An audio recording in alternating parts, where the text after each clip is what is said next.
Dark cults, mysterious women. We have seen them in movies, heard about them in stories, but we know very little about their real lives. Today, I will take you behind the heavy doors of monasteries into the secret world of virgins whose lives are filled with mystery.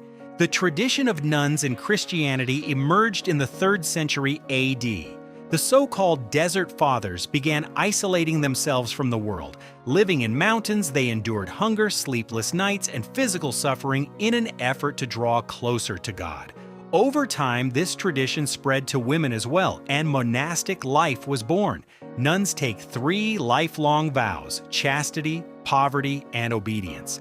They cannot wear makeup, leave the convent, or own property, for they are now considered brides of God.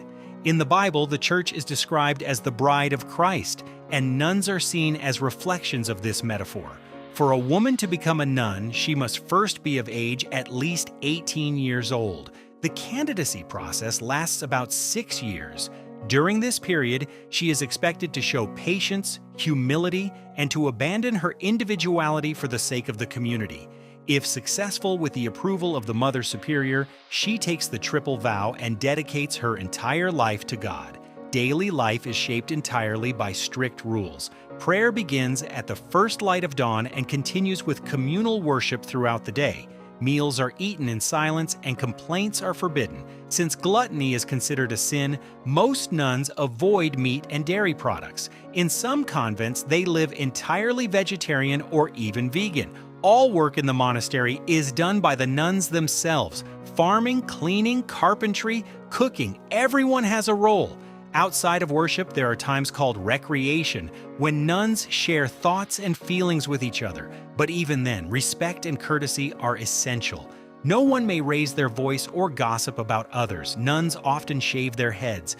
The reason is partly hygiene, but also to detach from individuality. The aim is to abandon personal identity and merge into the community. At night, strict silence descends upon the convent. The nuns return to their cells, pray privately, and then rest for only a few short hours.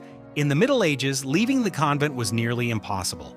Runaway nuns would be forcibly brought back, even excommunicated. Today, however, a nun who wishes to leave can apply to the Pope. Still, the decision is seen as a grave sin. Most of the nuns we see in everyday life are actually sisters. Unlike cloistered nuns, sisters do not permanently withdraw into monasteries. They work in hospitals, schools, and charitable institutions, dedicating their lives to service. The world of nuns is built on cutting ties with the earthly life, disciplining the self, and complete devotion to God. But here is the question for you. When a person isolates themselves entirely from society, is that true freedom or a voluntary captivity?